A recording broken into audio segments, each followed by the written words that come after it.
This piece of work that I did was in 2011, and it had the sort of title, The Future of Healthcare in Europe, and we gave ourselves the year 2030 to be far away from reality as possible. It's available online, but if anyone wants a hard copy, we can get that to you. Okay, so how did we go about it? The way we planned our methodology was really to talk to as many people as possible, do as much research as possible, and then step back from it all. And I'll go through that. So this is really a consensus of what we got from talking to fairly high-level people across Europe, people from the World Bank, people who were insurers, people who were providers, right across the board. And one of the conclusions we came to were that there are 7 things that are going to happen that you just cannot escape from. And some you know, maybe some you don't. But I think they're all very obvious. First of all, that health spending is continuing to rise. And although we're talking about plateauing and everything, the pressures ultimately are that you've got an aging population, you've got more technology, you've got growing demand, and an increase in chronic disease. So all those factors combined are bound to propel healthcare spending ever higher. But because we live in universal healthcare systems and there's a limit to the pot, we also have to ration. And one of the areas that everyone is talking about is hospitals, particularly across Europe, and where hospitals perhaps could share facilities across borders. I've already been to visit one in Italy with Slovenia. It's already happening. But if you look at the figures right across Europe about what the percentage of hospitals are in terms of per capita, you'll find that there are some countries with a lot of hospitals and some with not so many. And I think that if you talk to the European Union who represent the hospitals, they'd say Spain is probably about the optimum, which is one of the lowest figures. We all know how we can prevent disease, and not smoke, eat properly, exercise, and inevitably public policy has to embrace this, and in a much more serious way than it is doing now. And so at the moment, governments will spend only a small proportion of their budget on public health. And I think France is one of the lowest budgets. There's a real need to increase that. The other thing that's really problematic but will have to change is that a lot of healthcare investments are made without knowing that how you spend the money, what happens at the end. And this is obviously linked a lot to people not giving up their personal data, even if it is anonymized. And I know that at the Commission they're really talking about how can we get everyone to buy into a system so that they will pass over their medical data anonymized so that we can actually make intelligent decisions about what we spend our money on. And we are so far from that, it's incredible. The other thing, which is the one dear to my heart because I set up Patient View, is that patients are changing. I think that one of the reasons is that they may walk into a clinic or see a doctor and they're already suspicious that they're not going to get the best care that they can have. And that's not the doctor's fault, it's because he's under constraints. So patients are empowering themselves and being more demanding. But at the same time, patients need to know that there's a limit on the amount that you can spend, and therefore there's a responsibility to look after yourself.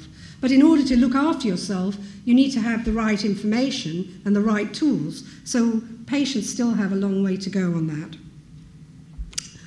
We live in a very bureaucratic environment, lots of regulations, and some people say too many. And already with the clinical trial directive in Europe, they're saying that that's really stifling academic research. So there are incentives and moves to try and make the life less bureaucratic, if possible, but they're much needed. So we believe at The Economist in this report that that will be another inescapable trend. And because we're standing here, I think one of the most important trends will be the necessity to change the shape and the structure of the workforce. So those are those 7 inescapable trends. So what did we then do? We took them all and we decided, right, let's try and develop extreme scenarios. Now, the reason we did this is if you go into the web and you type in future of healthcare, there are so many scenario planning out there. But what if you've said, this is the only way it's going to happen, or this is the only thing that's going to happen, everything else will go by the board? So we looked at a number of extreme scenarios that could be the world in 2030. And in this, today I was asked also to look at the workforce implications. So what is our first extreme scenario? Well, in this world, in 2030, technology has triumphed. We believe and bought into the dream totally that genetics, biotechnology, e-health are going to solve the majority of our healthcare problems.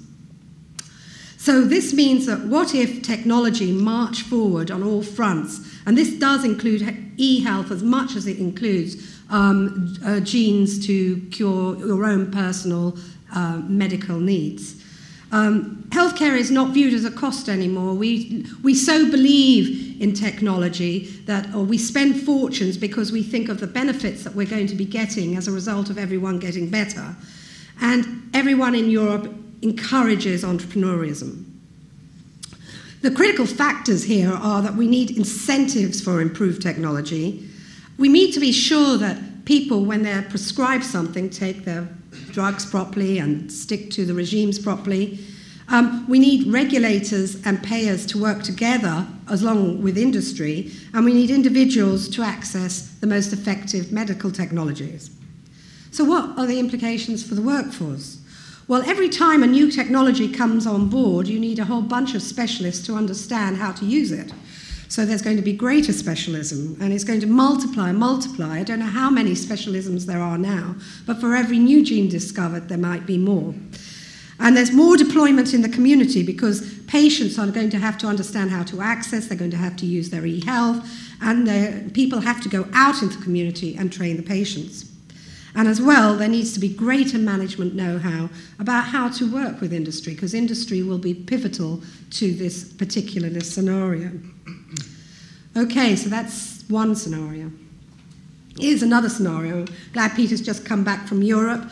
A European federal healthcare system instead of the NHS, that the whole of our healthcare systems run out of Brussels, maybe.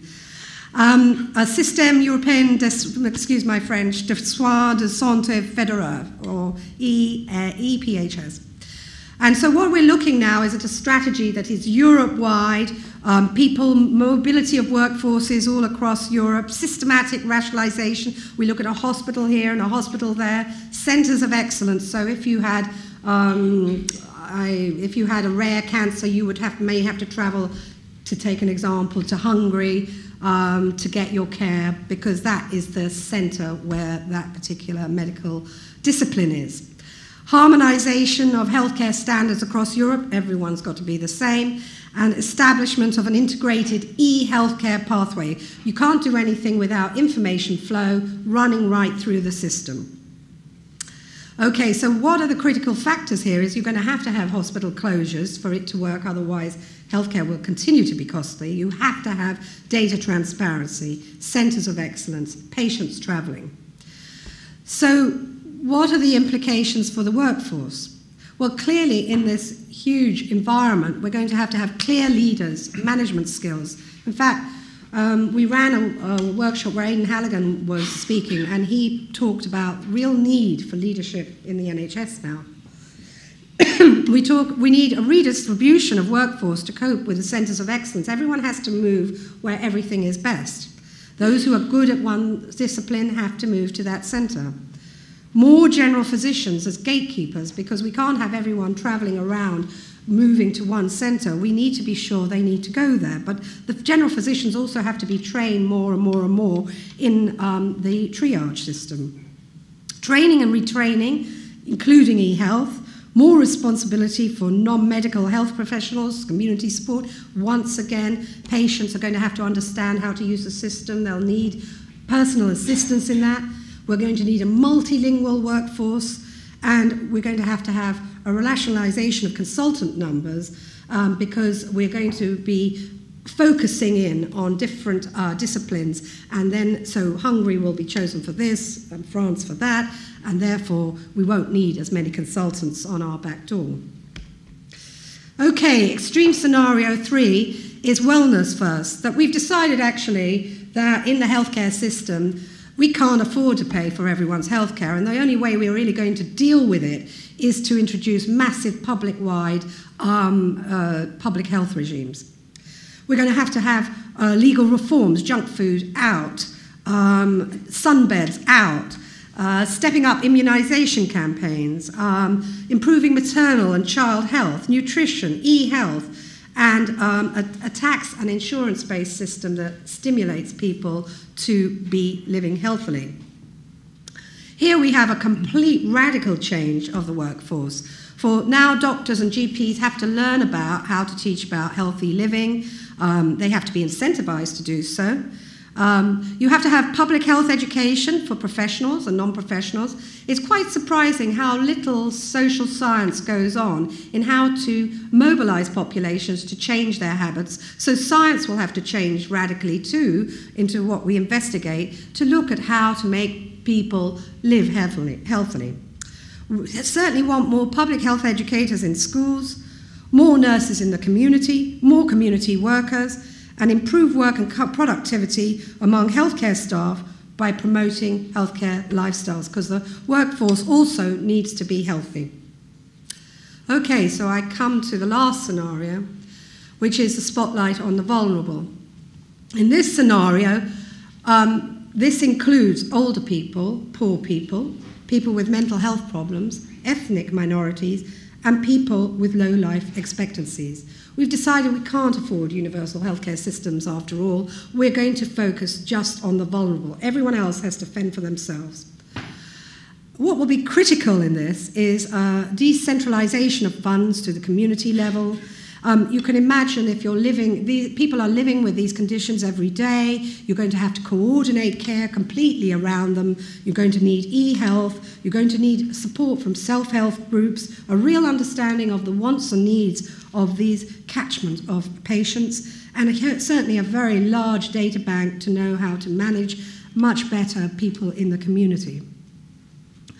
The implications for the workforce are that the medical profession needs to be trained about caring for vulnerable populations, nurses and social carers appointed, training in multicultural aspects in society, large multidisciplinary teams, coordinating care, and more care in the community and hospitals. And through all these four scenarios, you'll see how community is very much a theme. So, since this is all about workforce planning, and you take all these four scenarios, what does all this mean? What it means is that when you're planning a workforce, you've got a lot of complicated issues to think about. You've got to think about, from our perspective, what patients want and need: access, support, coping with multiple diseases, as we heard, comorbidity, and taking a holistic approach, as well as all these other new things, skill sets, employment roles, and how will healthcare be delivered, who delivers healthcare, where healthcare is delivered. So I leave you there, and I'm sure that other speakers are going to help find out how we do that. Thank you very much. Thank you.